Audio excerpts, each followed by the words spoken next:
Hi, I'm Jonathan Wilkes. Get yourself down to the Regent Theatre this Christmas to watch me play Buttons in Cinderella from December the 13th to January the 4th. We're going to have a ball.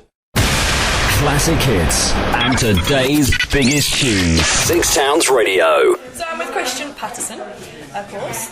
Welcome to Six Towns Radio. Thank you very much. Thanks for having me on. No problem. So you're in our Cinderella Panto at the Regent Theatre this Christmas. I am. Can you tell us a little bit about yourself and what role you're going to be undertaking in the panto? Well, do you know, here at Stoke I've taken on quite a few roles in the pantos, and most of them have been in frocks. The first time I did panto here was in Cinderella, and I was coupled with a very experienced ugly sister then who taught me the tricks of the trade. Then I came back here and I did Snow White, which I played Herman the Henchman, sort of comedy henchman, and then I ended up playing Dick Whittington. Yeah. So now I've gone the full circle and I'm going back to playing ugly sister in Cinderella, who as we speak is called Peaches. Right. Because at the moment they're Peaches and Pixie, but as both Kai Owen from Torchwood and myself are Welsh, we're going to change that to Nessa and Stacey.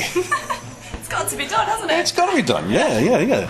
Screams for it. Of course, Kai Owen, as you mentioned, he's going to be the other ugly sister. Yeah, I mean... It seems so rude to be saying that. Well, it would be to Kai, not so to me. But Kai and Jonny are easily really two of my best mates. They're probably my two best mates. So Christmas for me this year can't come early enough, It's nice to be at a theatre that I love, with staff that I love, entertaining people that I love, alongside people that I love, So you really enjoy coming back to Stoke?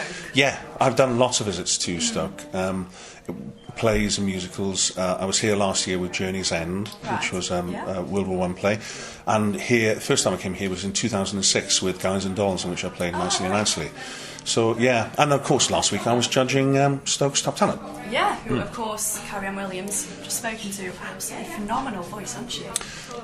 It's not often that you find... You've got to bear in mind with Stoke's Top Talent that it is a local talent show. Yeah. But you would think that you were watching a national or an international talent show because it was so varied.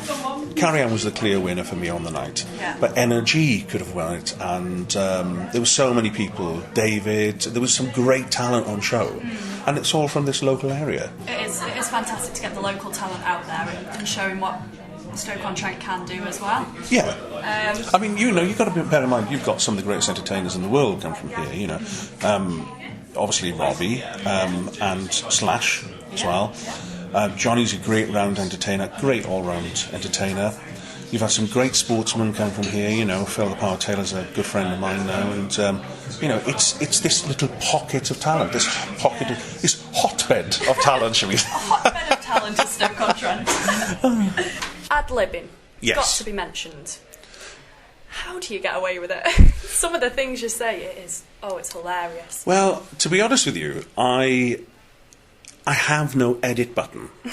So, unfortunately, the path from the brain to the mouth is controlled by something else.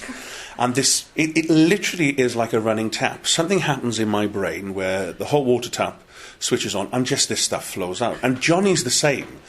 I mean, I've seen him come on stage and have this little twinkle in his eye. Mm-hmm. Jonny can't do anything on stage without me thinking, I know you're up to something. He gets this little twinkle and you think, oh, God, here we go. And then, he goes off into this barrage of things. But I normally just sit back and enjoy it. He does likewise with me. Now, I'm slightly more restricted this year because, obviously, I've got that sort of ugly, evil sort of undertone. Mm. But it'll still be there. Cross fingers. Just set challenges for each other to try and throw each other on the night.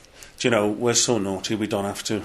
We really don't have to. It just happens naturally. Yeah, if we did, then I think we'd be in a lot of trouble. But it just, the director of the first show that I did here ended up having to separate Jonny and myself in rehearsals because we were having such a good time, I was mentioning it earlier to Jonathan Bremner, who was of course Prince Charming. Mm. And I was saying, are you worried about rehearsals, of how serious it's going to be? Because you just look like you're having fun. You're having a ball constantly. Yeah, I think it's really important. We've directed the last one down in Aylesbury. We're directing this one together again. And I think it's really important to give people an opportunity to laugh and have fun during the rehearsal period. Because if it all becomes about work, and bear in mind this year, this is the first time where we've had a week to rehearse it and not 2 weeks to rehearse it because of unavailability of people. So it actually has to be the funnest week that you can possibly imagine. Yeah. It always starts on Monday with oatcakes. Always. Trays of oatcakes are brought in, and we introduce people to the likes of the Stokey oatcake, which I've become a firm favourite of. Just so you know, cheese, bacon, brown sauce, red sauce, that's my... Sounds like heaven. Yeah, that's me, done. And starts off with that, and then we just work. But if you keep it fun and you keep it up, it doesn't feel like work, and I think that is the key to it. It's fun for all the family, isn't it? It's The fun for all Panto. family. You've done this before. I know. I know. What would you say to anybody that's thinking of coming? I would say, don't think about it. Come. That's what I would say. I would say, come along, have a great night, and I would love to see that theatre packed with smiling faces, and Jonny and myself and the rest of the company will do our very best to make sure that we put smiles on everyone's faces. That's fantastic, Christian. Thank you. Thank you very much.